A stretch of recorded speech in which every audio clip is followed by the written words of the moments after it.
You're sitting in a cozy living room with a lumpy couch around a crackling fireplace. Erica is wrapped up in a big, fluffy bathrobe given to her by Lily, the large half-goat woman who has been bustling around getting you settled into their little home in the woods. Max has hidden his first cup of tea in a plant and is now holding a second cup that he doesn't want to drink. Zan is sitting uncomfortably on the couch, quietly petting Hat the rat. Cody is curled up in an oversized armchair, looking at the door.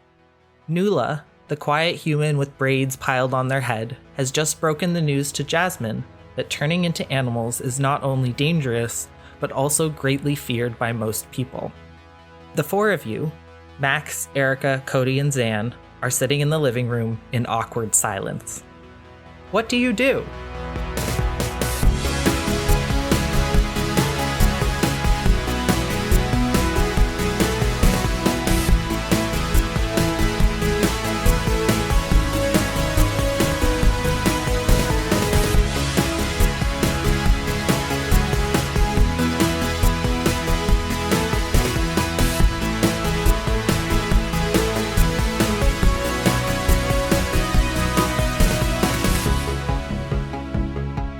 Zan stands up, puts Hat back on her shoulder, and just sort of stands there for like an awkward second before just sort of saying, I'll be outside. And then she walks out of the door. Lily, who has regained some of her composure, looks down at Cody and smooths the front of her dress. Well, that was very informative. Cody, sweetheart, would you like to help me do the washing? Sure. I'll warn you, I'm not good at folding. That's okay. I'm not allowed to fold at home. That's okay. Oh, okay. I'll do all of the folding. Lovely, lovely. Okay. Okay, sure. She gets up and she scoops 2 bowls of stew and hands them to you. She trots out of the room and comes back with a pile of clothes, including Erica's stained purple jumpsuit. Erica, dear, would you get the door for me? Yeah, absolutely. Okay. And Erica gets up, very much trying to hold the robe together, and opens up the door. Great. Actually, come on now, both of you. We can go sit in the sun and get this all cleaned up. And she bustles Erica and Cody out the door and into the sunlight. As you step outside, you get a glimpse of Nuala and Jasmin heading into that big glass dome in the center of the garden. You also see Zan on the far side of the clearing, hands stuffed in her pockets as she paces along the tree line. This way, this way.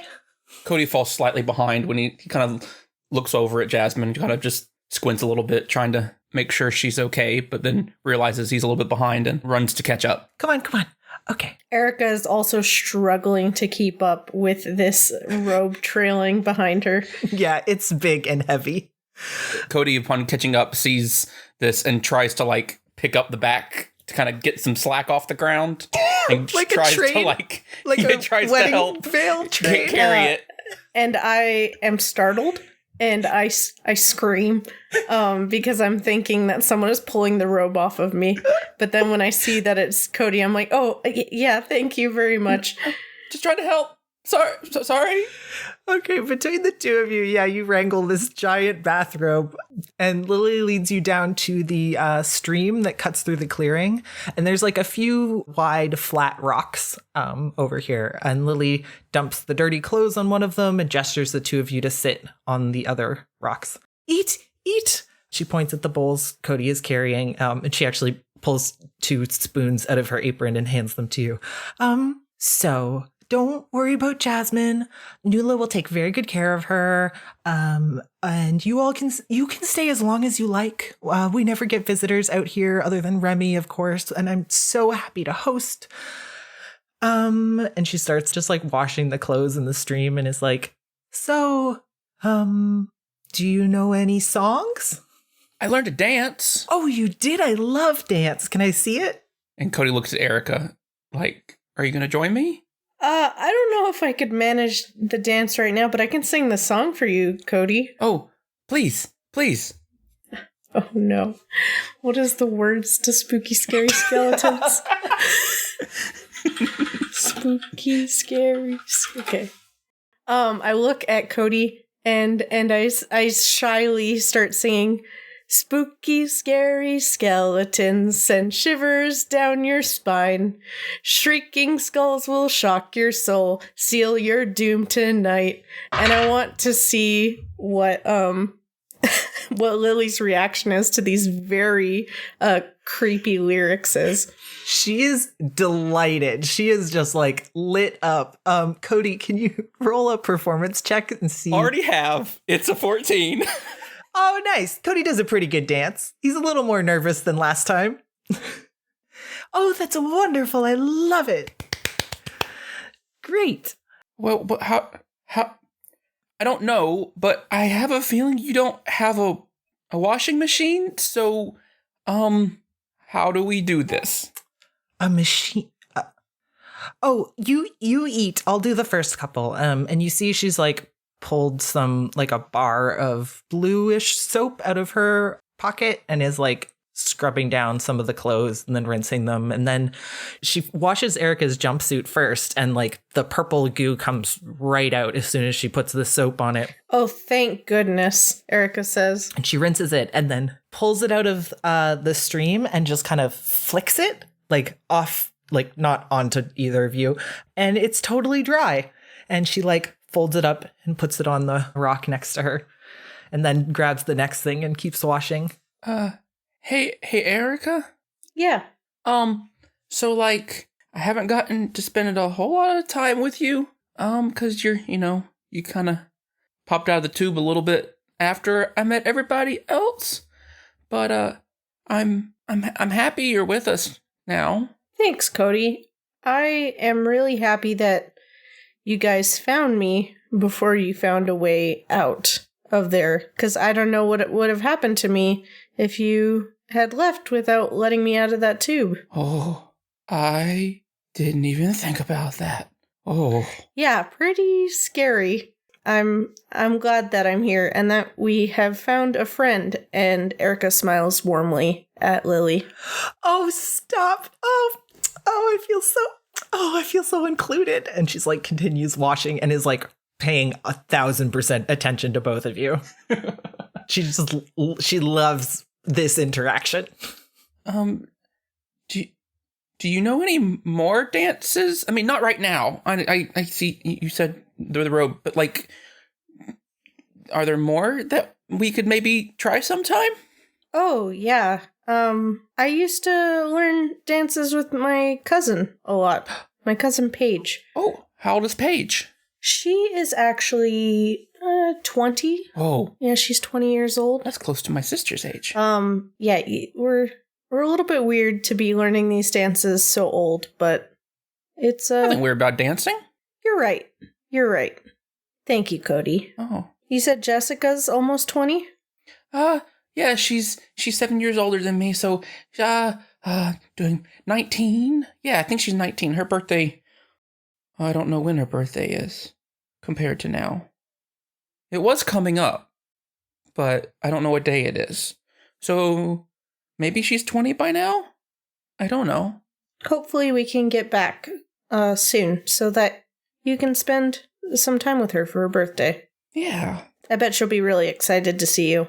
Oh, I'll be excited to see her. Where does your sister live?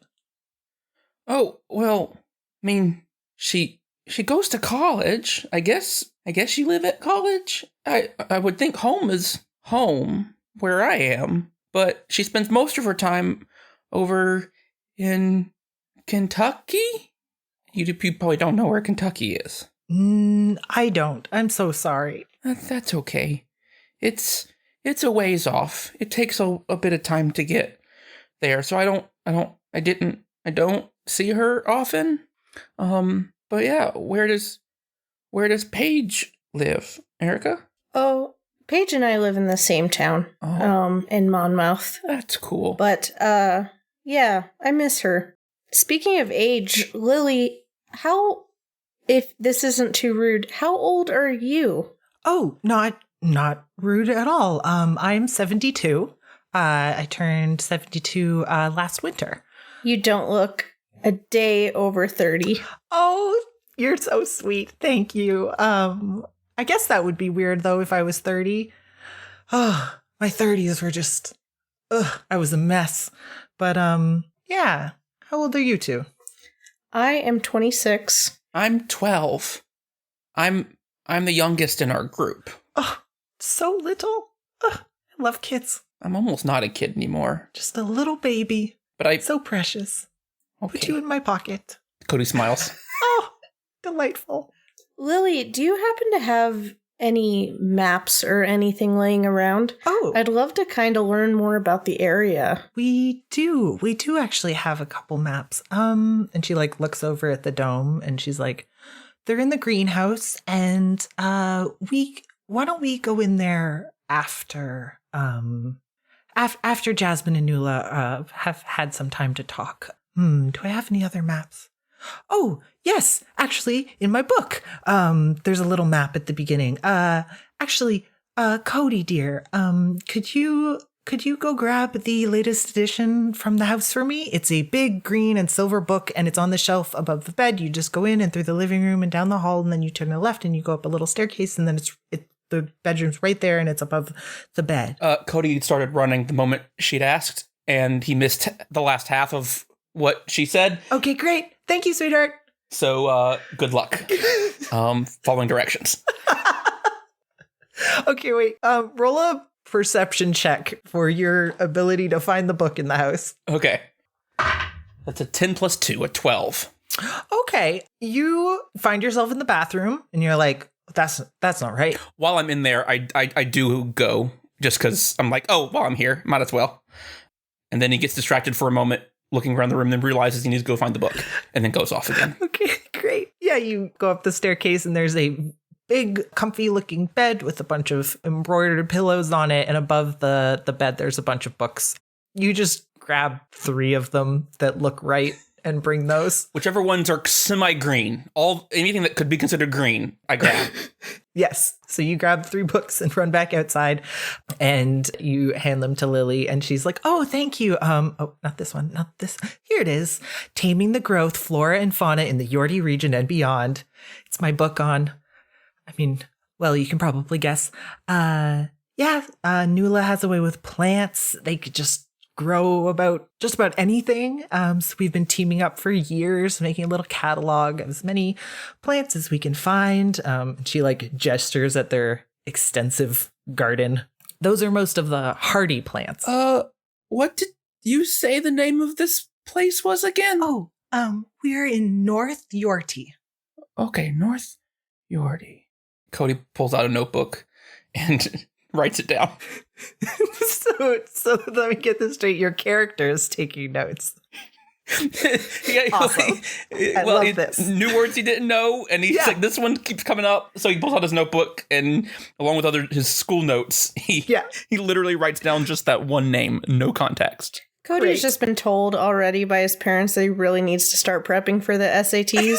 So he's just like writing down every single new word he hears. Oh God, he's making flashcards.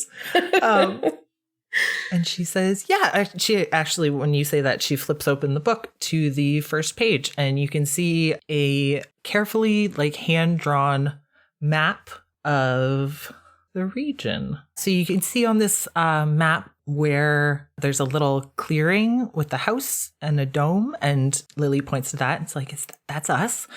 And all covering the whole rest of the map are a bunch of little placement pins kind of thing, like circles of places, and then writing next to them. The writing in the book is in a language that you don't recognize, so you can't actually make out what any of the words say. And she's like, yes, so we mapped out where all of the plants around us grow, and then you can flip to the corresponding page number. And she flips to a page and you see this tree with these bulbous fruits hanging from it. And she's like, and so then you can match up where we found the tree with details about it, any magical properties it has, any healing properties, whether it's toxic, all of that. Hands you the book. That's amazing. Oh, why, thank you. Many years of work, and we both find it very relaxing. When I'm looking at this book, can I tell about how big of a region the map covers. Make an intelligence check. That is not a good roll. That would be a 5. No, you can't tell. You're guessing not very big, but that's kind of as much as you can get. Okay. Hey, Cody, can I see that notebook for a second? Sure. And hands it over. Erica kind of starts jotting down just the general landscape Cool. of the area and like where the house is and where the river is. Like, can I see where the blue spruce is on the map? Yes. Okay. Yeah, you follow the little stream down with your finger, and there's like a big circle there. And when you flip to that page, it is a drawing of a big blue pine. Perfect. So I'm going to be marking down those little landmarks just so, like, orientation wise, I kind of know where we're at and where we can go. Actually, when Lily sees you doing that, she says, oh, you might also enjoy this then. And she takes the map page and flips it to the next page. And there's like a slightly zoomed out version. And you can see the general area like a little further out. Again, you can't read any of the writing. She says, oh, yes, this is us here in North Yordi. And she like trails her finger south a little bit and she points to a region marked there. And she says, this used to be the town of Yordi, but it burned down about 20 years ago or so. And people didn't really want to rebuild it. Yeah, so we're right up here in North. We still call it North Yordi, even though nobody lives in Yorti. Where did everyone move to that used to live there? Oh, yes. And Lily traces her finger like further south on this like zoomed out map. That town is Fellskeep. That's the nearest town that people still live in. So I believe most of the people from Yordi moved down to Fellskeep or then kept going. And she like at this point is like, there's like a large river. And so she like traces down the coast of that to a big circle that is marked with a little illustration of a castle. And she says, that's the capital, Chatton. Oh, perfect. Thank you so much. This is really helpful. You're welcome. And Erica keeps scribbling and trying her best to do a decent copy of the map. Make a performance check. Can Cody help by going into his backpack and handing over the colored pencils? So I have like a key that I'm creating. Yeah. Good. Yeah, I'd say that's advantage. Okay. That would be a 16. Awesome. Yeah, you make a decent, kind of crude, but like at least like spatially accurate recreation of these two maps. So you now have a map of the near region of North Yordi and the larger region. Perfect. Thank you so much, Lily.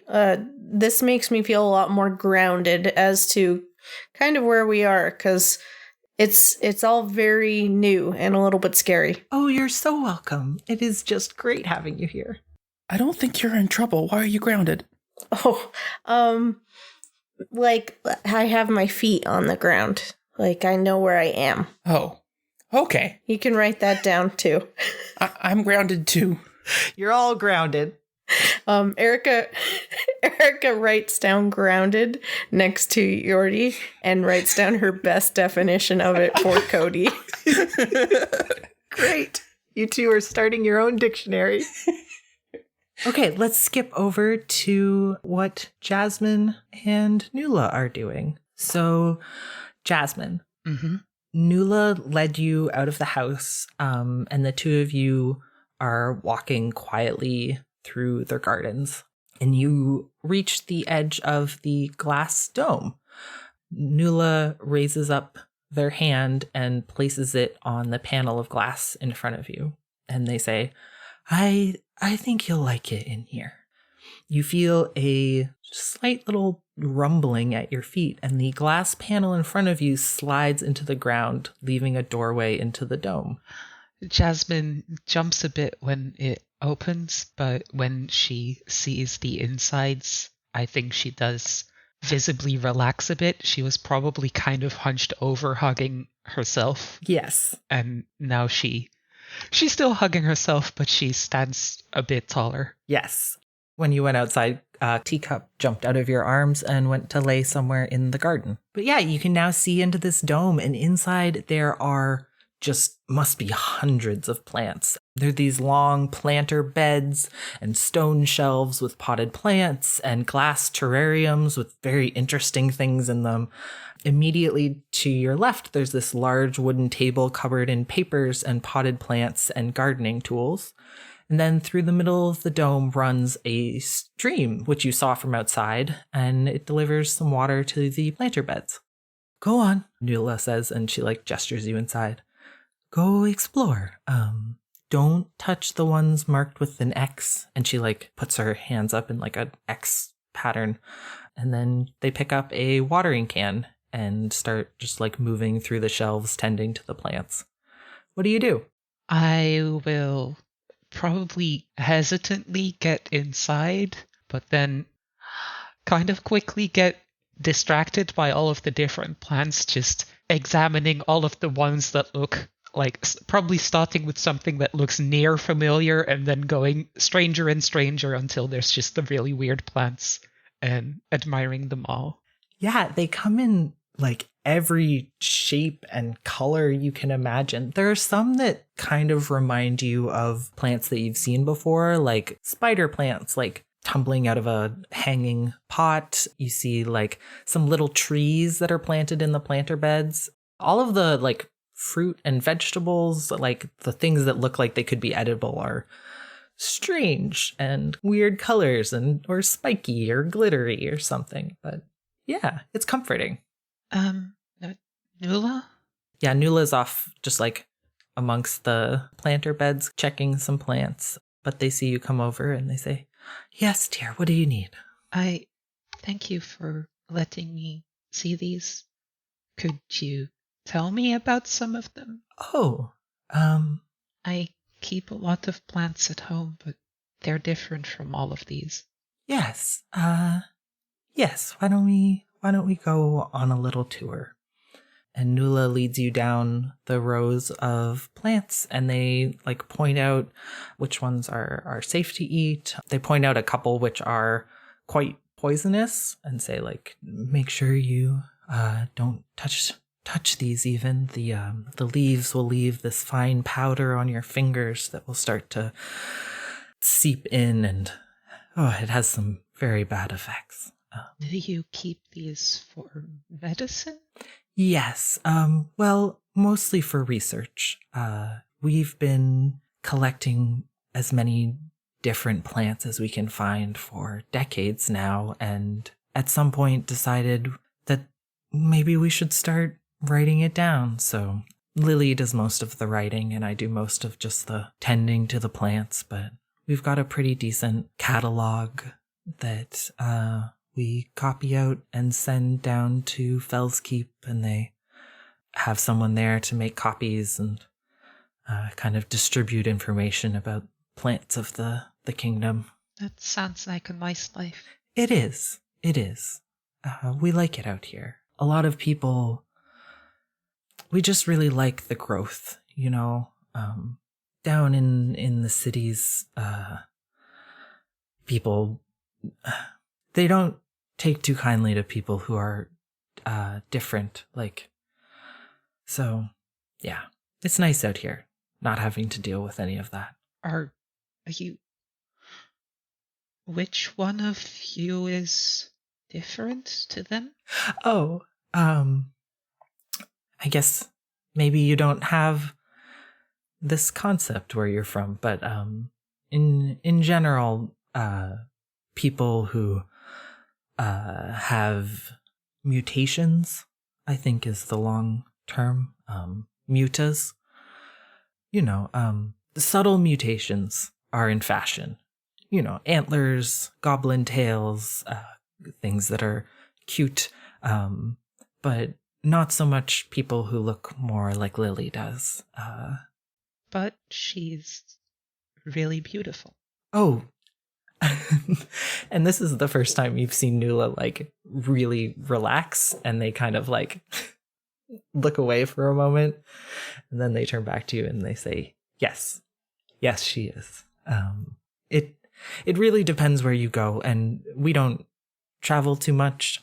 Lily's family lived out east and came out here, and yeah, it depends where you're from, I've heard. We don't have the concept of the mutations, or we didn't. But where I'm from, we hate things and people that are different just as much. I might not look very different from any of the other people where I came from, but still, that's not every way that you can be different, you know? Yeah. Nula nods and kind of looks back over the plants, and they like touch one of the brightly colored pink and purple like flowering plants on the ledge, and they say, I think that's why we like the plants so much. When you're surrounded by plants, everyone just celebrates how different and interesting they are, and variety is a good thing. They don't judge you. Yes, they certainly don't. I started keeping plants because there's a lot of things I can't do. Mm-hmm. Sometimes it seems like there are so many that the list of things that I can do is much shorter than the list of things that I can't do. But the plants, I could keep them alive, even if I started with very easy, and they didn't care. And it felt like I was being useful to something living, at least. That's beautiful. I relate to that a lot. Yeah, so you and Nula spend some time walking around the greenhouse, and they show you a bunch of different plants and kind of teach you at least a basic understanding of which ones are very dangerous and what to look out for, and which ones have things you can eat. Do you have any specific questions about plants you want them to answer? Nothing specific about plants. Is there like a bench or something somewhere in this green orb? Yes, there are actually multiple benches that you could sit on. Okay, I imagine after a while she would sit down on a bench, and after breathing in very deeply a couple times and trying to gather some semblance of bravery, ask, from everything that you told me, why are you not scared of me? It sounded very bad. Oh. It's not a happy story. And they kind of look at you. I'm worried that if I tell you that it will be too hard to hear. But if I don't tell you, it might happen. So I might as well tell you. When I was very young, we lived in a town, actually not too far from Fellskeep. Just a village, really, a couple dozen people banded together to fend off the growth and carve out a little place of safety. And I had a brother. He was a few years younger than me, and though our mother had left when we were still very young, our dad was great. He was kind and loving and encouraged our love of plants and the outdoors while making sure to keep us safe within the village walls. And around 10 or 11 years old, when magic really starts to manifest, my brother started showing signs of shifting. A shifter is a word that is thrown around in malice, in fear. It means a person who can change their shape and their form and become beasts that they see in the wilds, in the growth. And my brother, just out of nowhere one day, became He became a fire lizard. And I couldn't stop him. Couldn't stop him from trampling through town and laying waste to the bakery and the nursery ware. And at this point, Nuala stops talking and just kind of stares out into the plants for a while. And then they like shake their head and come back to it. What was his name? Tyrone. I don't like his name anymore. The people of the village used him as a warning for a long time after that. But I've seen what changing can do to somebody. The way that you become something else and you lose who you were. He wasn't violent, he wasn't malicious, he wasn't reckless even as a person, but once he changed, he just became something else. Something that wanted to burn and stomp and thrash, and I'll save you the gruesome ending, but he didn't make it. And so he became just another point on a list of reasons why shifters are evil and feared. I'm sorry. That's all right, dear. What if I just only change into good things? Like mice and goblins and, I don't know, sheep? It's a good thought. From what little Tyrone told me about the feeling before he was gone, he said it was addicting. He said it was it made him feel free and fulfilled, and he couldn't help himself. Oh, I really don't want to get addicted to being a move shroom. Yes, exactly. Have you had any training for your magical affinity? No. No. Okay. We were given magic by being attacked and being thrown into deadly situations and being tossed into pits and cut with swords and zapped with lightning. And the magic appeared in response, I think. And nobody told us how to do any of it or what it was. I've heard of places that do it like that. I was bitten by a shark. Oof. Nuala kind of shudders at that. They're like, I don't like the water. That sounds horrible. Why don't we just talk about some plants some more? Actually, here's a fun little spell. And they take you over to one of the planter beds and kneel down beside it. And it's like this big box filled with soil, and it's got some like trees in it. And they take you to a section that's relatively empty, so just fresh, loamy soil. And they say, put your hands in the soil. And they stick their own hands in the soil. Okay. And then Nuala leads you through a little breathing exercise. You feel your shaky hands calm a little bit in the safety of the soil. And they just keep guiding you and coaching you until you feel calm and at peace and your eyelids drift closed. And then they nudge you with their elbow. And when you open your eyes, a little bundle of flowers have sprouted out of the earth around your fingers.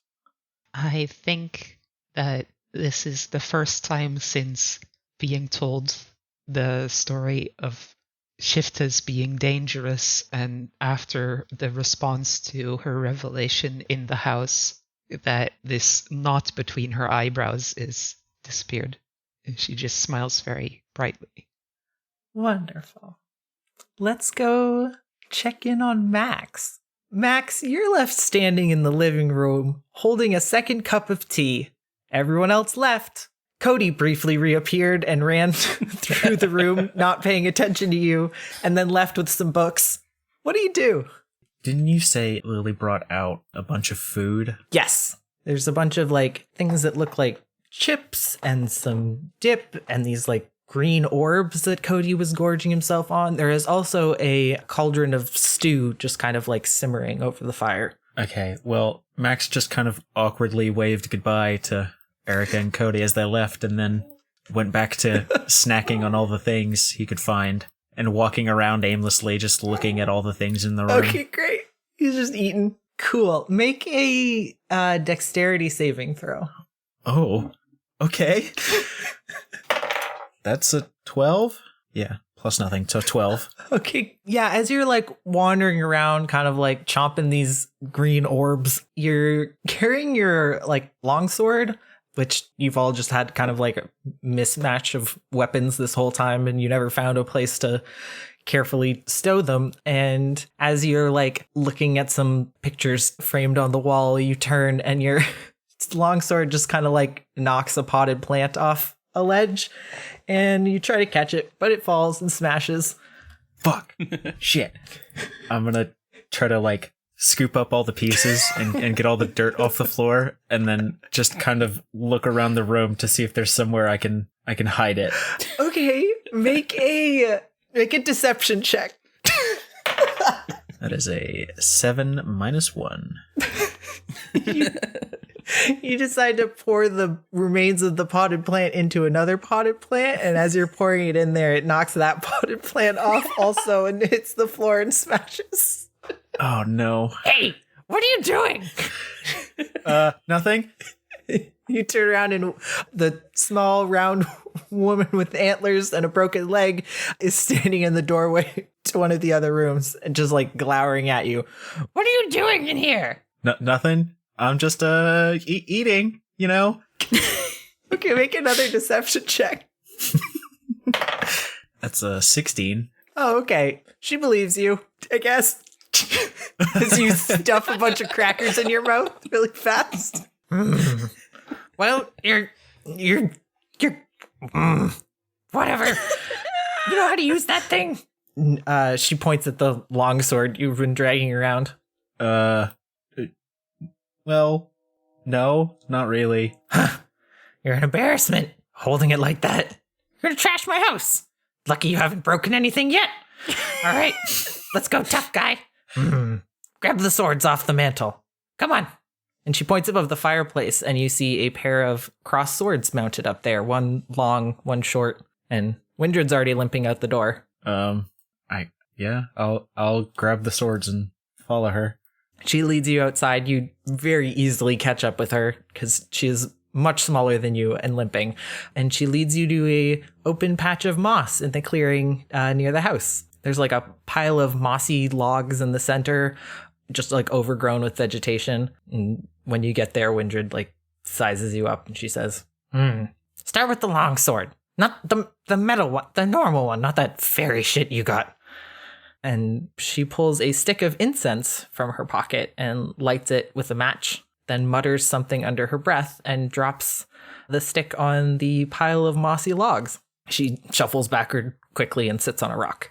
The pile of logs twitches and then unfolds to a standing position. And rooted in the ground in front of you, there is a wooden practice dummy with a wooden sword in one hand and a shield in the other. And Windred, sitting on the rock, says, go on, try to hit her. Yeah, I'm just gonna try to hit the dummy, I guess. Okay, great. I added a metal short sword to your character sheet, and you don't have proficiency with that. So go ahead and try that. Okay. That is 17. Yeah, okay, so you rear back with this metal sword, and it's awkward, and you're kind of two-hand, bring it down and slap it right onto the dummy. And it hits, but you notice that you hit it with the flat side of the sword, not the sharp side. And Windred just starts laughing at you. That rings the sword like a lot, and it kind of stings my hands. So I almost dropped the sword. Yeah, you look sad and like an embarrassment. Windred's like, no, not like that. And she kind of like beckons you over to her where she's sitting on the rock. I'll shake my hands a little bit and then walk over to her. Yeah, Windred just like she's got like just such a grumpy face on, but she's still kind of laughing. And she like adjusts your grip on the sword and then starts whacking you in the leg. And she's like, move this one over here. Okay, try again. Okay. Ooh, that is a 6. Oh, you're so embarrassed that you try to do the thing she says, but you just bring it down and the practice dummy brings up the shield and like effortlessly blocks your sword out of the way. And Windred's like, no, stop trying to smash her. You're not going to get anywhere like that. You need to pay attention to what she's doing. And she points to this practice dummy.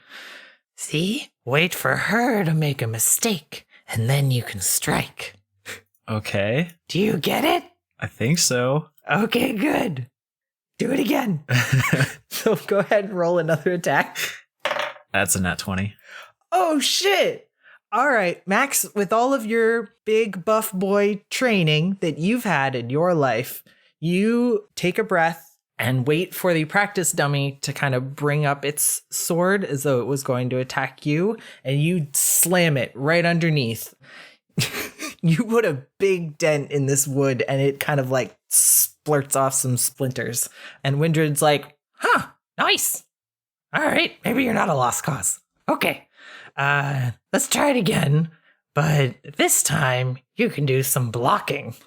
And as you're standing there with your sword kind of like jammed into the practice dummy's side, it takes a swing at you and gets a 13. That will hit me without the shield. Okay, yeah, you don't have the shield. You've just got the sword. And it brings its sword up and under and then kind of just like whacks you in the ribs. And you take 1 point of damage. It's not a sharp sword. It just kind of smarts a little bit. Windred says, come on, you gotta pay attention. Can you pay attention? Ow. Yeah, I think I can. All right, this time. Move out of the way, dumbass. And then it swings again and gets a 13. Same thing. And it hits you again and you take 1 point of damage. And Windred says, better. That was better. Robot's gonna die. I'm gonna die to a training dummy. Training dummy. And Windred coaches you through doing this for a while. She teaches you a little bit more about how to handle the sword and how to bring it down in the right way and actually dodge when something else comes to hit at you, not just stand there like a big piece of meat. And then she stops you and she says, all right. You've mostly got it. You're actually whatever. I can still kick your ass if my damn leg was healed. You need to practice against a person. Where'd that little shit go? She starts looking around and she spots Zan over in the trees and she says, Hey, you, get over here. What? Windred looks at you, Max, and is like, go get her. Go get that one. Okay. You got it, coach. Max is going to go run off to try and get Zan to come over. All right. Yeah. You find Zan a little bit into the woods. Hey, you know that grumpy old lady that we met earlier? Yes. She's teaching me how to use a sword. You should totally come learn how to use a sword. It's like really fun. She's a fine. Come on, you chicken. You know, she is kind of grumpy. No, I'm not chicken. You're a jerk. But she's like a really good coach. Come over here and fight me then. I'm not gonna fight an old lady. Fight my weird practice dummy. Yeah, I'm not gonna fight your pile of sticks either. That's stupid. Cause she could kick your ass. Fine. Zan walks back over with Max. Nice job, Max. Nice job. All right. Yeah, drop the fairy shit. Take this. And she holds out a metal short sword to you, Zan. Okay. Try to hit him. And she nods at Max. Zan has like a slow smile sort of creep over her face like, you want me to hit him? Yeah, hit him. Max has like a big dumb smile on his face. It is in like a ready stance with the sword out in front of him. Okay. Go ahead and roll an attack. This is going to go very badly. Yeah, you can use your short sword, but with not proficiency. That's a 14. Does that hit? Yes. Nice. Yeah, all right. Zan goes to swing at you and then jolts the other way and just slaps you in the ribs with a metal sword. You take 1 point of damage. The sword is completely dull, and so it doesn't hurt that bad. Windred says, "Ha, yeah, she is better than you. All right, try it again. Hit her back." Okay. That is a 20. Not natural, just total. No, that doesn't hit. Yeah. That's no. No, oh, weird. No, it absolutely does hit. Yeah, Zan, you're in close for that hit on Max's side, and you realize a little too late that you are way too close. And even as you try to like scramble backwards, he brings down the sword and just kind of like whacks you in the arm. Ow. You take 1 point of damage. Motherfucker. The rest of you, Cody, Erica, and I think even Jasmin from inside the dome, can now definitely hear the sound of two people fighting. Can we see them where they are, or is it just hearing? Yeah, actually, Cody and Erica, you can probably kind of see them from where you are. Cody immediately looks over, sees his two friends fighting and yelling, looks at Erica and says, "Why are they fighting?" And then just takes off running towards them. So he's just running across the field. It's like, "Hey, stop it! Hey, don't, what? Why?" Okay, yeah, the concerned 12-year-old is running towards you. Cody, as you get closer, you see these two idiots are laughing and smiling at each other. And Zan is getting ready to hit Max with her sword again. So go ahead and roll and check. That's another 14. All right, great. Yeah, you take that hit and you kind of like shrug your arm off a little bit and then come back in and hit him on the other side. Max, you take 1 point of damage. We fucking suck at blocking. Yeah, you really do. It's almost like you don't have a shield equipped. It's almost like we don't have any blocking mechanic. Yeah. I don't know. I'm pressing B button. I don't know what's happening. Lily kind of sees Cody run off and she goes, "Oh no." And she's like finished the laundry and just folds it all up and picks it up. And then she actually turns to you, Erica, and she's like, "Oh, here, sweetheart. Here's your suit back. Is that what you called it? The jumping suit?"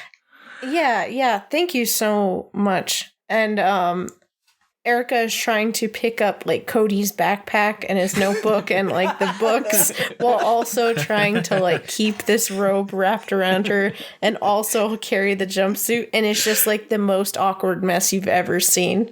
Beautiful. Hey. I think Jasmin appears in the door of the glass thing and just like half of her is covered in dirt. Like her hands are covered in dirt and like her knees are covered in dirt. Yep. And she just looks out at everyone fighting. Here's your little dirt monster. Jasmin, you see that Max and Zan are engaged in a sword fight and Cody is trying to stop them. Come on, dude, bro. Give me what you got. All right, Max, roll an attack. Damn. That's 10. Ha! It does not hit. That's what Zan yells. Can't touch this. As Max brings his sword around, she jumps out of the way yelling, "Can't touch this." Cody finally has made it up to this scene after running across the yard, and he's not going to get between them because they're swords, and he's a child, but not that stupid. And he just gets close to him, and he stops, he puts his hands on his knees, and he's out of breath. He goes, "I don't know who said what stupid thing that made this happen, but swords? Really? Why?" Zan points at Windred.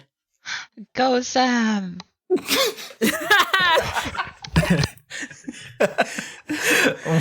Windred looks at Cody and she's like, "Yeah, come on, sit down. Watch the show." What? Max looks at Cody and he's like, "Oh hey, are you here to learn how to sword fight too? It's like so much fun." No, we're not gonna teach the small child how to use a sword. I shoot magic. I'm good. Yeah, and he's got a stick. And so he sits down wherever he was told to sit down and just tries to figure out what is happening right now. Jasmin will sit down next to Cody. Just pat him on the shoulder. Leave a whole bunch of dirt on his shoulder. Erica's slowly stumbling up to the group still. And just like, what is happening? In her giant bathrobe. Yeah, Windred pauses the both of you for a minute and kind of like corrects both of your posture. Zan, when Windred brings you over and like changes where your hand is holding the sword, do you like listen to her? Yeah, I think Zan's relaxed enough since she got to get some hits in. Yeah. That she's like kind of like, I think she's like putting on a bit of a show of like, oh, come on, no, I can do this by myself. But she will sort of listen. She'll do it. Okay, great. She knows that she's literally never used a sword before. Great. Okay, yeah. Windred adjusts your grip and like shows you where to like how to change your stance to get a little more weight behind your swings. And then she whispers to you, "He's not guarding his left side. Go get him, Tiger." And like pats your back and sends you back in there. And so I think it's Zan's turn again. Yeah, because of the last thing I shouted was "can't touch this." That's an 8. All right, yes. Zan, now with the weight of everyone watching you, you run forward and then trip a little bit and kind of like headbutt Max in the chest. It doesn't hurt. It's awkward. Max, are you still going? Yeah. All right, go for it. Damn, that's a 9. All right, you're laughing so hard at Zan's whiff that when you try to bring the sword around, you just miss completely. Wow, we're such shit. Yeah. Cody looks up at Jasmin and it's like, if they're gonna fight, they at least should try to do something good. They're doing better than I could. True. You know, they gave me a sword. Don't know who would give me a sword. Who thinks that's a good idea? At least they look like they could use it. They gave me a quarter of a staff, which, like, that has to be a really long staff. Don't only give me a fourth of it and still be as tall as me. That is strange. The three of you kind of hang out as Max and Zan beat on each other. They're having a great time. And then you hear a kind of like low rumble. And Lily had gone back in the house to put the washing away. And I assume actually Erica went and got changed. Yeah, I went and got changed as soon as I got back to the house. Great. Yeah, you're in your jumpsuit again. You can now move your arms and legs freely without the bathrobe check. I should have been doing bathrobe checks, honestly. Yeah. And then you hear a roar.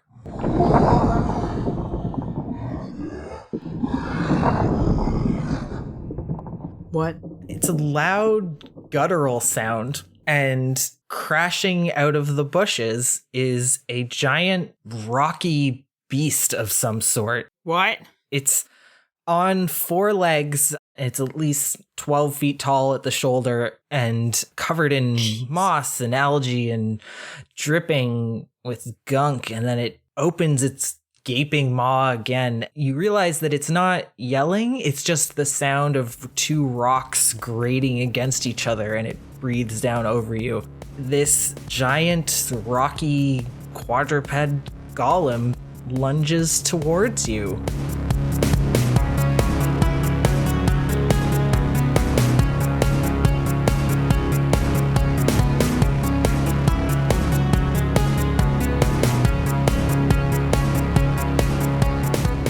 Well, hello and welcome to Dice Disasters. This is the part of the podcast where we stop pretending to be other people and start pretending to be ourselves. Today we got Allison with us. Hey, Allison. Hi, Alan. Well, surprise. Surprise. Yeah, it's only been a week and now we're here again. But you didn't see that coming. Yeah, we told you every other week and we were telling the truth, but then we changed our minds, at least for now. Yes.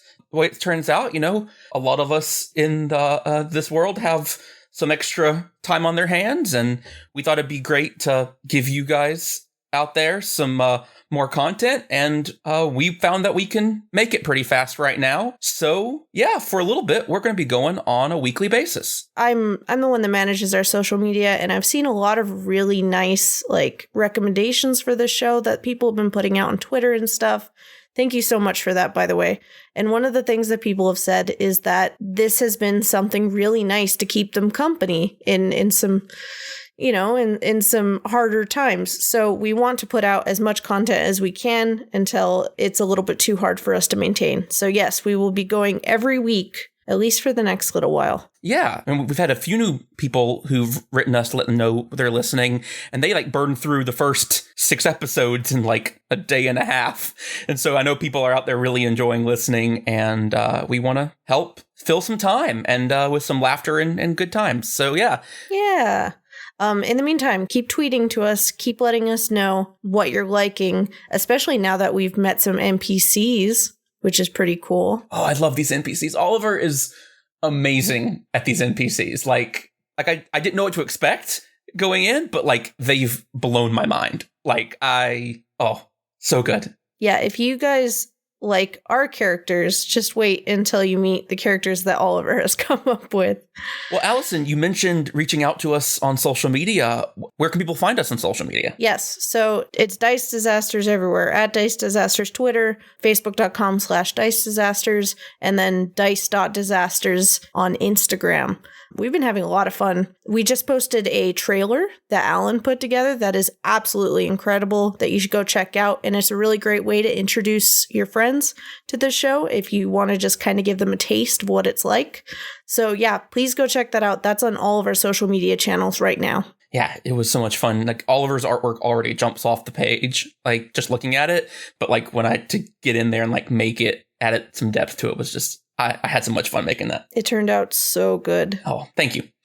We are so much enjoying hearing from everyone who's enjoying the show. If that's you, then please leave a review for us on whatever podcast service you use, or just, reach out to us on social media, use hashtag Dice Disasters. And if you do that, then we might name an NPC after you. Yeah, we just had a NPC in this episode. Lily is named after @LilySparks on Twitter. So thank you, Lily, for sharing the show. And you could be next. We have a lot of NPCs upcoming. Just get out there. Let us know what you think. Write a review. Just a note. Some people chose their iTunes names a long time ago, and they don't even necessarily know what they are. So if you want to leave a review and you want your name to be considered for an NPC, just go ahead and write your name at the end of the review or whatever you want.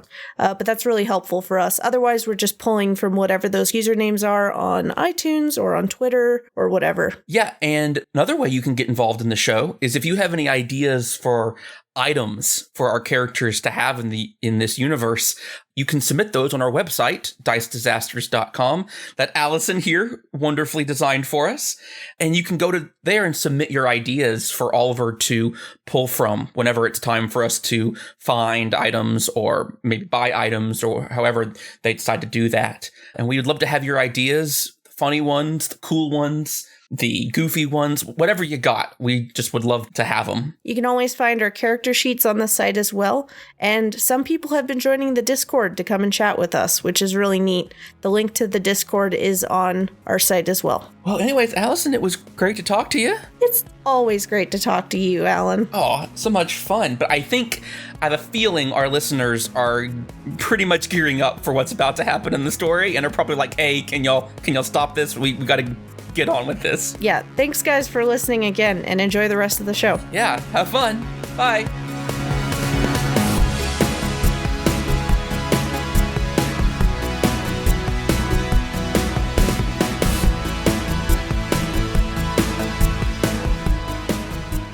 Roll for initiative. Oh dear. I get to roll twice because that's the new ranger thing. Apparently you get to roll twice for initiative. It's an 11 anyway, though. Okay.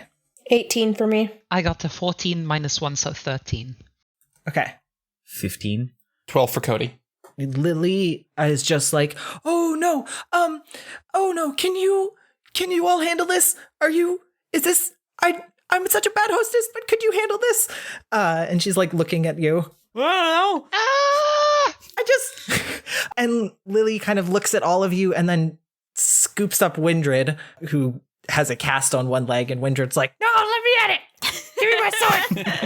I can get it. and when Lily's like, nope, and runs back to the house with Windred under her arm. First up is Erica. Okay. I am going to cast Earth Tremor. Ooh, all right. Tell me what Earth Tremor does.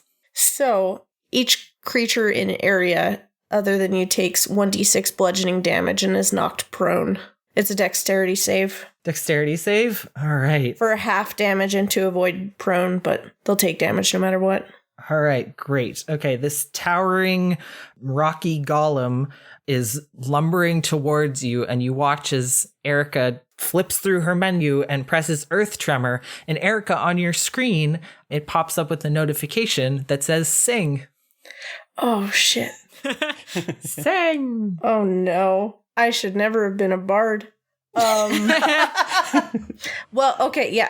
So Erica goes, let's get it started. Ha! And then, like, that's when the tremor hits. Fuck yeah. The ground around you just shakes, and underneath this stone golem, it erupts in just like the ground almost just like rolls. And the golem is going to try to remain on its feet. And it got a 15 versus your spell save. Yeah, it's 11, so it saves, but it'll still take half damage. All right. Roll some damage. That is a 6, so 3. Great. Yeah, this thing stumbles a bit, but stays standing and lets out another of those grinding yell. Next up is Max. Quick question. Yes. I know I could use my bardic inspiration. Could I do that really quick? Yes, yeah, you can use that as a bonus action. So I yell to Max, Max, you're gonna do a great job. And I give Max a point of bardic inspiration.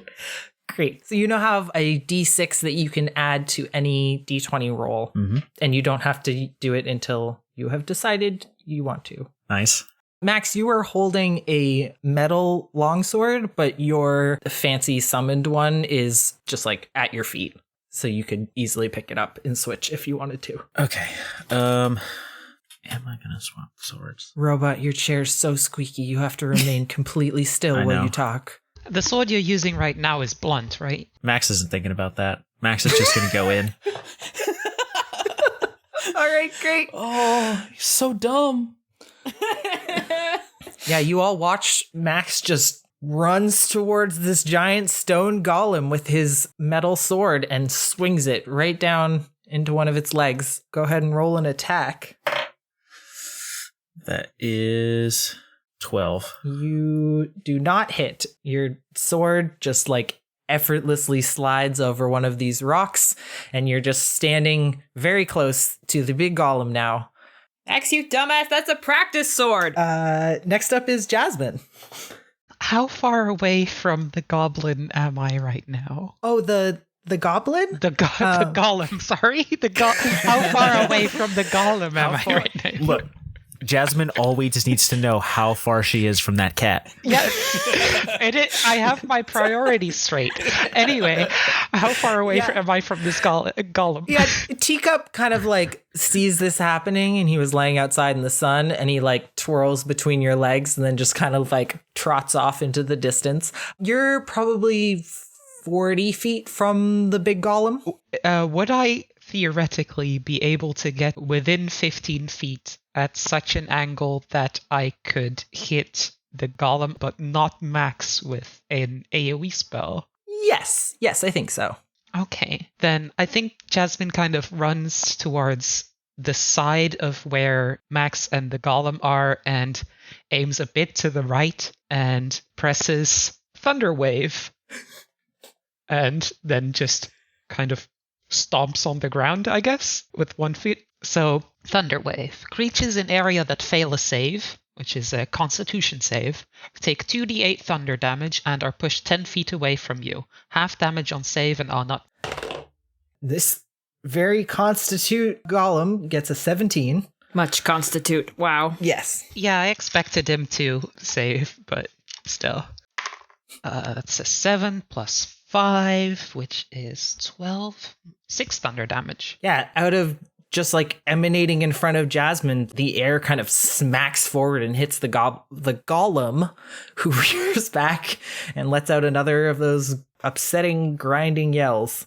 Next up is Cody. Okay, how far am I from the golem? Within like 20 or 30 feet. And is there anybody in between me and the golem? In like a direct line, I'd say probably Max is. He's gonna step forward, just kind of in a move of just battle ready, not really necessary.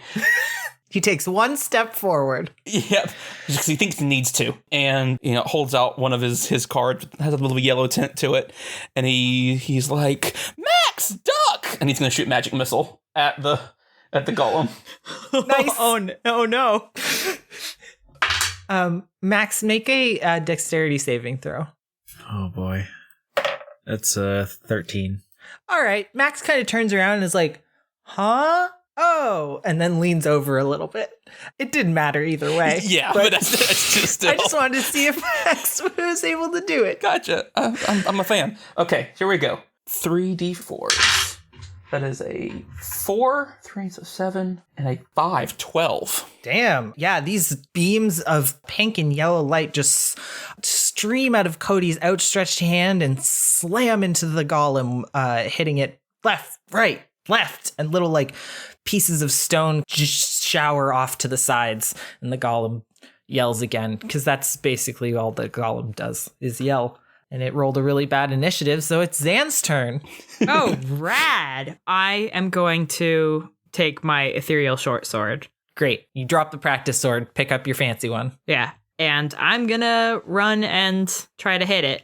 Roll an attack. That's a 14, and I have advantage because I'm a ranger and it hasn't gone yet. Nice. That's still a 14 plus 2, so 16. 16. Yeah, that hits. Yeah. Yeah, you dig your short sword into one of its mossy joints between two rocks and give it a good slash. All right. Go ahead and roll damage. That is 6 plus 2 slashing damage for 8 slashing damage. Damn. Yeah, you rip out some of the gunk keeping its rocks together. Woo! It looks the same because it doesn't really have a face. It's made of rocks. This is exactly what I needed today. I don't think I need to describe its reaction on each turn, but... It yells again. What do you want? Well, you said it sounds like rocks rubbing together, right? Yep, it's unpleasant for everybody. Just sort of do like a whole, just sort of... Here comes the Folly work. You look in its mouth and it's just filled with dice. Oh, I hate that. All right, the rocky golem rears back and then brings one of its hands down, trying to slam right into Zan because it doesn't have a very long memory and she just hit it. It gets a 16 to hit. Yeah, that's gonna hit. Zan is within 5 feet of me. Yes. I will give the monster disadvantage on that attack. Do you have a shield? I don't. Damn it. Shit. Fuck. You try to throw your meat body in the way and it does nothing. And Zan gets hit for 8 bludgeoning damage. Holy shit. All right. How's Zan looking? Well, let's just say Zan hasn't healed since the move shroom fight. So, not amazing. Whoops. Whoops. All right. How is Zan looking on a scale of 1 to 17 or 18? On a scale from 1 to 18, she looks about a 5. Woof. That's not good. And it's Erica's turn again. Okay. Erica, you've just watched this golem kind of crush Zan a little bit. I'm fine. Erica is going to cast Healing Word on Zan. Zan, I'm putting all my faith in you, 'cause Max already failed us. Oh, I feel much better now. Oh my god. I feel amazing. Okay, so that is... It's a 2. It's better than nothing. I'm going to say just from dungeon master reverence for your amazing song, she gets double that. Great. So 4. Rad. Next up is Max's turn. Okay. As a free action, like, all of you are allowed to talk to each other. Like, that doesn't take up your turn. So, how's everybody doing? Stop! No! How do we think the adventure's going? Pretty good, it doesn't seem. I meant you could help out the big meat boy. Max, use your fucking sword! Cody just stands there pointing at it.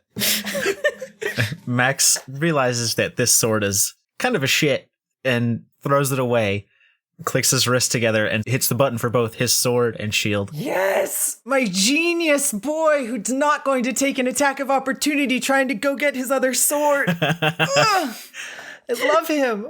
Do what you want.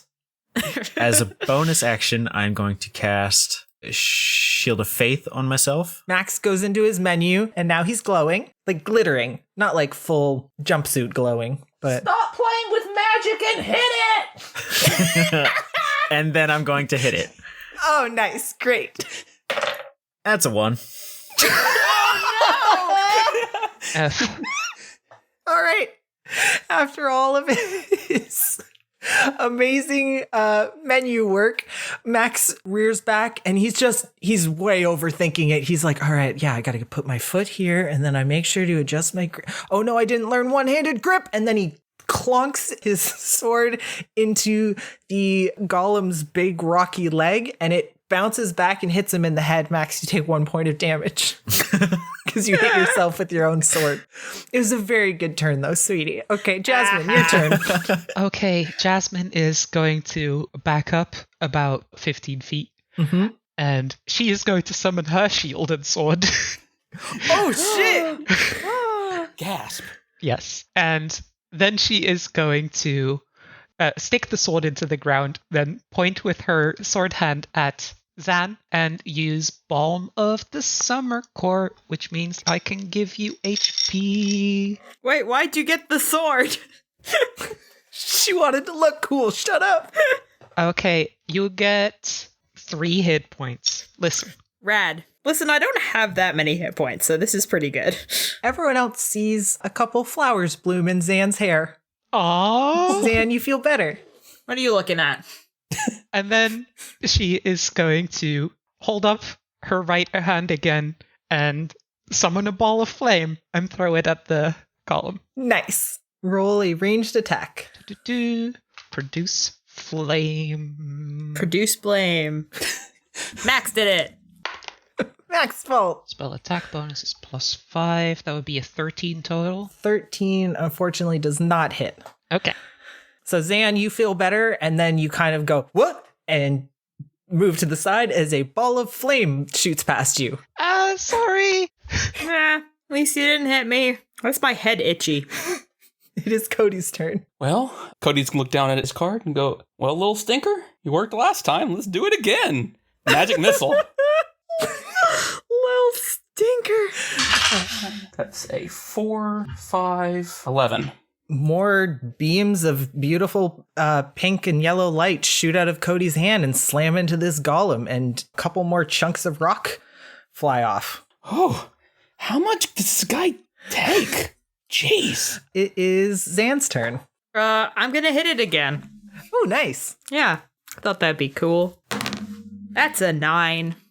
All right, yeah. You were just blasted by a bunch of different energy and you feel better, but also a little disoriented, and you now have a lot of pressure because Max is failing so bad, and you bring your sword up and you hit it into the rock part of the golem. You go, ah! God, swords are just not great against rocks, huh? Nope. Maybe you need another one. I only have this. You can have my sword. Well, I'm not proficient in dual wielding. They're metagaming. All right, next up is the golem, and it kind of like shrugs off these attacks from Zan and Max that have been missing, and it's going to lumber forward and try to hit the kid who's been blasting it with magic. No. So both Zan and Max get to take an attack of opportunity on the golem. That's a 6. It's a 16. Woof. Nice. Zan whiffs, but Max is able to connect and go ahead and roll damage. It's 4 damage. All right. Yeah, you scrape it a little bit as it lumbers by, and the golem is going to, I guess, stomp right up to Cody and try to just smack you with one of its big rocky arms. And it rolls Protect the boy. It gets a 9. It misses. Ho! Cody's just so small. It kind of goes and brings up its hand and boofs it into the ground like 2 feet away from Cody. And it is now Erica's turn. The golem is standing right over the small child. Erica is looking at her menu, disappointed because all of her spell slots are checked. And she's like, ooh, and she equips her rapier. Okay. And Erica's gonna go for a stab because she doesn't really know what else to do. All right. Yeah, you run up to this golem and go for a stabby stab. And that's a 9. You poke it with the shiny sword. It doesn't do anything. Erica's like, this is what I just sing. You poor thing. Okay, next is Max's turn. The golem just fucked off. I'm just gonna chase after it and continue attempting to beat the shit out of it. At least now I think you would get advantage because of your flanking. Yes, you run up to the golem's butt, and so you're flanking it. You can roll with advantage. Oh boy. The highest one was a 10. Oof, that does not hit. You get so rage mad at its butt, but you just kind of smack it, and it's a big rock, and it does nothing. It sucks. Yep. You feel dumb, but at least most people can't see you because they're on the other side of the big rock thing. Zan saw you. It's Jasmin's turn. Hey, somebody hit me with a fireball or something. What? Why? So that I can use my absorb elements and then use that against it. Are you sure? Yeah! Erica yells, does fire even work that great on rocks? I don't know, somebody hit me with a water damage. No, that's not a thing. Cold damage? I'm using Pokemon types here. I'll try. I'm gonna try and lava flame it, Zan. Good. Yeah! Yes! All right. 10 plus 5, 15. Yeah, it hits. Yeah, it hits. All right, let me check damage. So resistance means I take half damage, right? Yes. All right. 1d8. Roll low. Erica yells, I just healed you! Yeah, I'll be fine! I rolled a 1. Oh, right. Okay, so I think you take 1 damage All right. and absorb elements. So that actually went about as well as it could go. Yeah, I'm great at this. I think Jasmin is just really scared of hurting her. She creates like a tiny flame, like a candle flame. Zan is smoking slightly, but like gives 2 thumbs up. Yeah. You actually see what look like flames flickering around Zan's hand where she's holding her sword. It is Cody's turn. The golem is basically on top of you. Yes. I would like Cody to disengage, use his kid-like speed to stealth, like sneak between its legs and get away from the creature, which I think I can go 45 feet, so I can get pretty far. Okay, Cody just is fucking gone. Cody says, fuck this, and then runs between his legs and runs across the clearing. He doesn't swear. He's a small child. But Cody's very safe now. It is Zan's turn. All right. I'm going to hit it again. Do it. Are we still flanking it? Yes, if you run up to it, you will be flanking it. Great. All right. That's a 13. That does not hit. Son of a bitch. One of these days I'm going to be able to use my stupid absorb elements spell. Does it go away now? Yeah, I think so. Yeah, it does. Zan kind of like clangs her sword into the rocks and some fire kind of goes like, but it doesn't do anything. That looked really cool. I'm so sorry, baby. Thanks. It did look really cool. Is my hair still on fire? No. Great. You actually run your hand through your hair and you come back with a handful of flowers. What the fuck? All right, now it's the golem's turn. The golem, I think, is facing Erica, so it's going to try to stomp on her. Love that for me. And it got a 21. You love to see it. That's an absolute hit. All right, great. And it does... How many hit points do you have? 16, baby. All right, let's see. Yeah, it does 16 damage to you. No. I promise I didn't change it. It was nice knowing y'all. The golem lets out another screeching pseudo scream and brings its hand down and just drives Erica into the dirt. And she is flattened there, not like literally flattened, but prone, and it brings its hand back up and she does not move. Oh my god. Next up is Erica's turn. So I'm going to need you to roll the very first death save. That's a 4, baby. All right. No. So just keep track of that you have one failure. All right. For anyone listening, she gets to roll a d20 on her turn. And if she gets below a 10, she has failed. And if she gets 3 failed, she dies for real in real life. It's really exciting that Erica's only going to be in 3 episodes. Next up is Max's turn. Okay.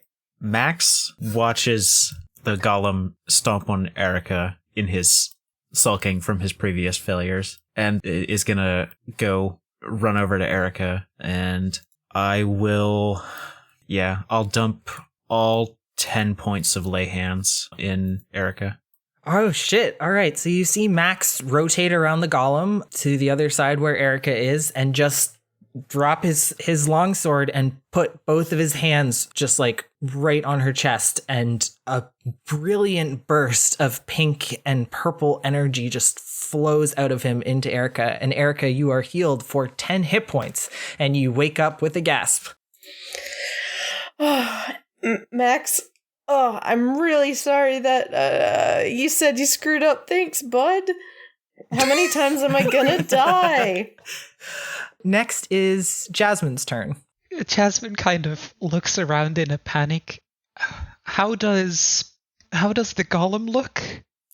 Not great. So it's a bunch of boulders that are like held together by this like lichen or moss, and it's kind of limping.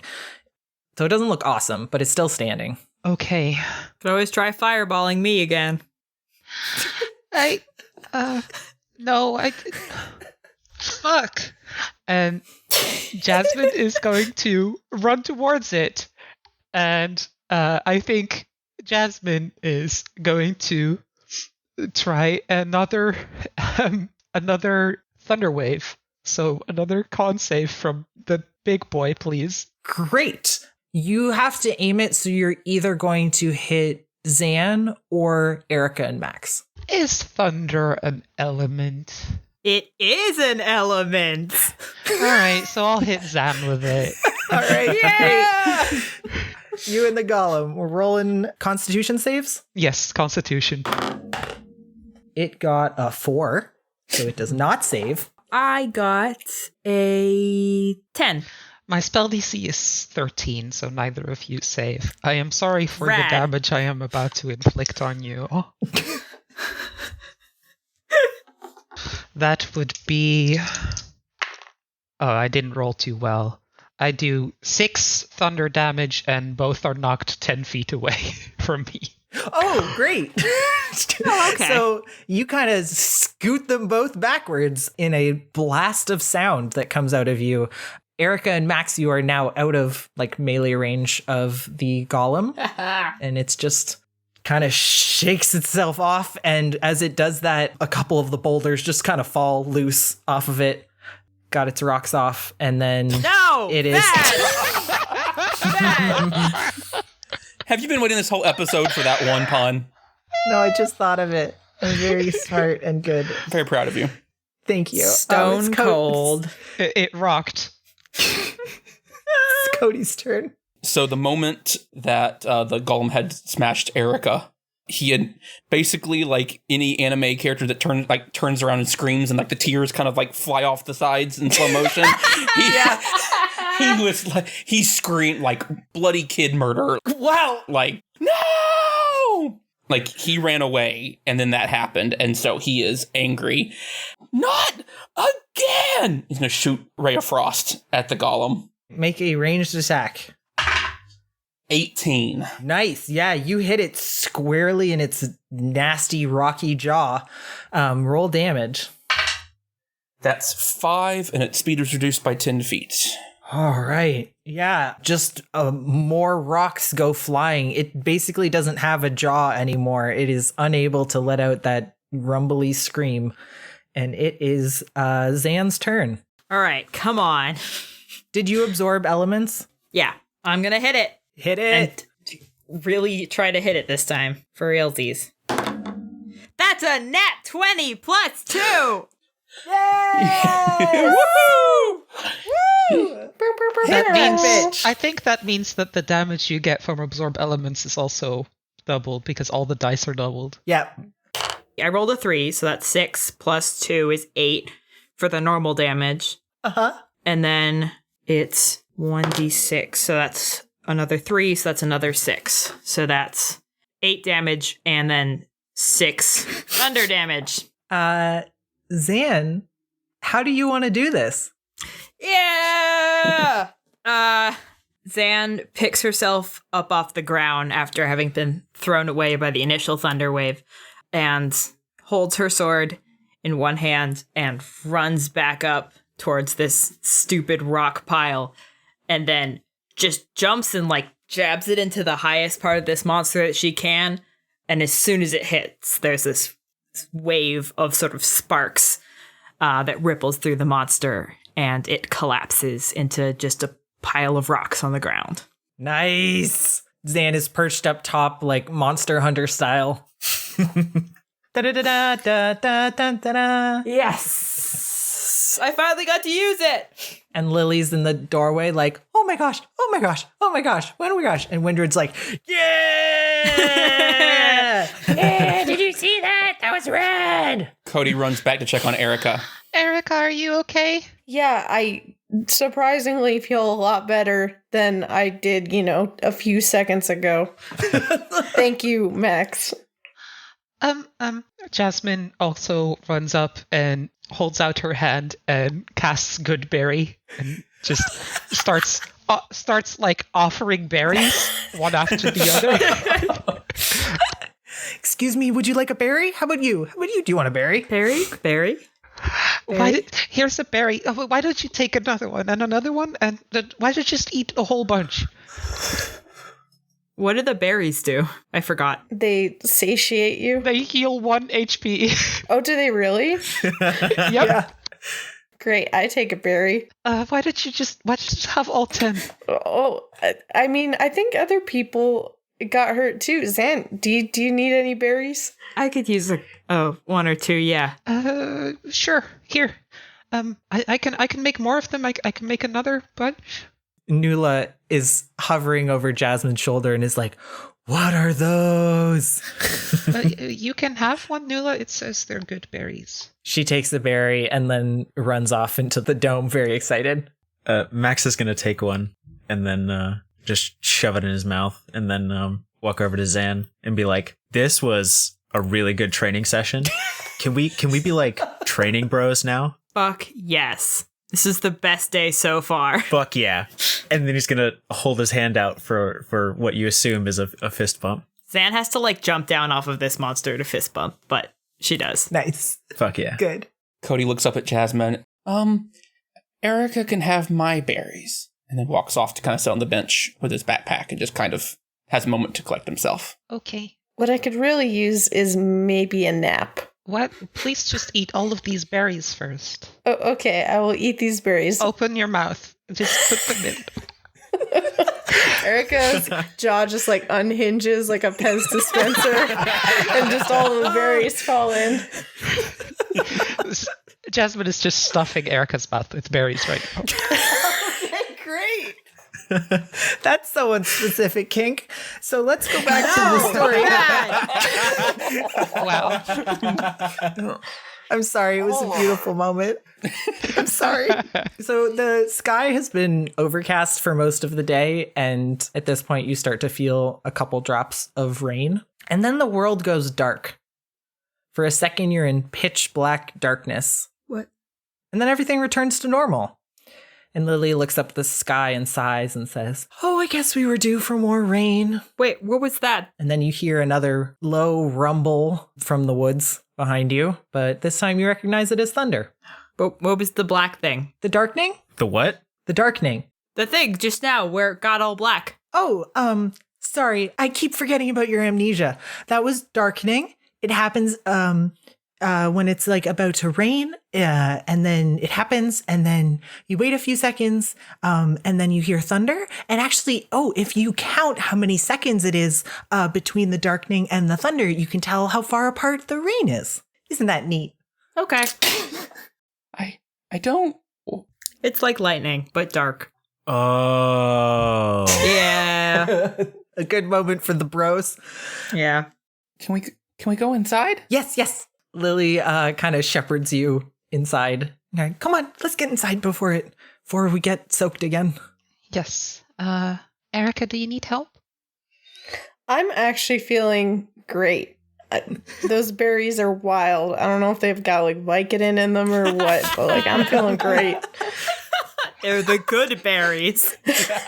I don't know. I just kind of make them. I don't know what they are. This world doesn't have an opioid crisis. They have a good berry crisis. They do now. You're just on a street corner and there's like this like wizened old man with a beard and he opens his jacket and he's like, "You want the good berries?" Yeah. Tomorrow, Erica's like, Jasmin, I need the good berry. Give me a hit. I need them. Then we do for like the next episode it's like a time skip to like several months from now and Jasmin is a drug dealer. Awesome. Oh, man. The important part is Erica is fully healed. I almost died and now I'm fully healed. Yeah. Yeah, you're on a roller coaster of hit points today. So the 5 of you and your 3 hosts make your way into the house again. It's getting kind of darker out. When we start going back inside, Max is going to remember something, very quickly run back, go pick up both of the abandoned training swords, Good. put them back wherever Windred got them from, Yes. and then look over at Windred and give her like a big thumbs up. She tries to remain grumpy, but is like, "Thank you. Okay, whatever. Goodbye." And she like stomps upstairs. Hey, wasn't there another flower pot over here? I think there were 2 actually. Huh. Must have. Nah. Nap? Cody finds a corner of the room that's kind of, cozy and sits down with his drawing supplies and just starts drawing and has maybe lights up a card to give him some light. And he's just kind of decompressing in his own little way. Nice. Yeah, Lily lets out a big yawn and you can see through the windows that like it's getting dark outside and probably about nighttime. And Lily says, "Oh, I think I'm ready for bed. You're gonna stay, right?" And she looks very, very eager. Please. I'd like to. "Oh, wonderful. That would be great. Okay. I'm so sorry our house isn't bigger. You'll be all right out here, though. In the living room, the fire will keep you nice and warm. And, let me go get you some blankets." And she goes out of the room and comes back holding probably like 15 blankets and pillows of various sizes. And she puts them on the floor. And then she reaches down and picks up the coffee table, which is like this, like, it kind of looks like someone like cut down a tree. And so it's got like the rings and stuff on the top. She just picks it up with one hand and kind of tucks it behind the couch. She's extremely strong. Yeah, Max is awed by this. Nice. Sam's vaguely turned on. Sand is odd in a different kind of way. Lower down. And Lily starts like arranging these blankets into like makeshift little beds. And she's like, "Okay, you'll be good here. Yes, we'll keep the fire going overnight. It'll just keep going. It's I made it. It just keeps going. Okay, we'll be right upstairs if you need anything at all. Do you need anything? Oh, more blankets. And then she goes off into another room and she comes back with probably like 8 more blankets and pillows and actually starts struggling finding places to put them because she's brought so many blankets. She's made up 3 beds on the floor and then has kind of like reclined the armchair into a bed and then made a bed on the couch. And she's like, okay, should that be all? That's probably, ooh, I know, more tea. And she goes into the kitchen and comes back somehow balancing 5 mugs of tea, which she pushes into each of your hands. This is for you. This is for you. This is for you. And this one's for Cody. I made it with lots of sugar. There's also more sugar in the kitchen if you need some. Obviously we don't have any milk way out here, but do you need anything else? I think we're good. Thank you. Okay. Well, yes, dear? Do you have another one of those little green globe things for my rat? Oh, yes, of course. And she runs back into the kitchen, comes back with a basket of about 30 of them and just like sets it like on your lap. And she's like, is this how many a rat eats? It's just just take as many as you want and put them back in the kitchen when you're done. Okay. And she says, good night, and heads upstairs. And so the 5 of you are now in your cozy little makeshift beds. Which bed did everybody take? I thought we were going to have to fight over who we're making take the couch and chair. Cody was sitting wherever in his whatever corner he found where he was drawing, and I'm assuming Lily put a blanket around him while he was drawing, and he is going to, not on purpose, but fall asleep mid-drawing in that corner, not on a bed. Max, could you help me put Cody on the couch? Yeah. Max will go over and, as gently as he can, pick up Cody and deposit him on the couch. Jasmin would have walked along, like, intending to help, but then Max just picks Cody up without problems, and she just kind of stands there uselessly. Great. Okay, Cody's now tucked in on the couch. Maybe... Erica just lays down in front of the fireplace. Azan, do you want to take the chair? You got pretty hurt. Oh, no, I can't sleep sitting up. I'll take the floor. Oh, it's reclined. Don't worry, it's flat. No, it's fine. I'll take the floor anyway. Zan finds like somewhere closer to the door. I'm just gonna look at Jasmin. You can take the chair if you'd like. Are you sure? Yeah. Okay. So Max will lay it out on the chair. This chair is actually very large, and you fit comfortably up on there. Erica leans over to Jasmin and whispers, "Thanks again." You're welcome. It's been a long day. You all cuddle up into your blankets, many of them, and you feel warm and safe. Thunder rumbles in the distance, and between the crackling of the fire and the gentle drumming of rain on the roof, you easily drift off to sleep in this strange little house in the woods.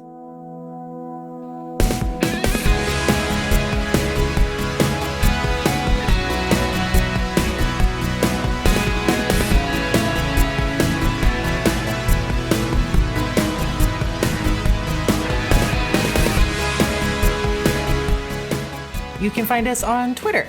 Our handle is @DiceDisasters, and we have more information about the show, including character sheets and info about the cast at our website, dicedisasters.com. Our website was made by Allison Otting, who plays Erica. Dice Disasters is edited by Alan Brazzell, who plays Cody. Our cover art is made by our DM, Oliver Northwood. Our theme song is by People Need Goals. You can find on Bandcamp or on Twitter @PeopleNeedGoals. Go listen to their music, it's all incredible. And remember, we're releasing weekly for the next little bit. So if you're enjoying the show, remember to subscribe and leave a review. See you next week. It yells again. What do you want? You don't even have to describe it. Alan could just take the original description of it yells and copy paste it every time. You said it sounds like rocks rubbing together, right? Yep. Just sort of do like for a everybody. whole, just sort of. All right, I got to get in on it too. All right, is everybody ready to play the game again? Yes. A little more. All right, Now, now I am. Alan, put all of that together, and that's the sound of it. Hello, it's Alan, your editor, coming to you about a week after we recorded this. And Allison, I took your challenge, and yes, the sound effect was created from all y'all's dice noises. Just slowed them way down, pitched them down a little bit, and they sound like rocks. So that, mixed with a little bit of my own roars, I made the roar.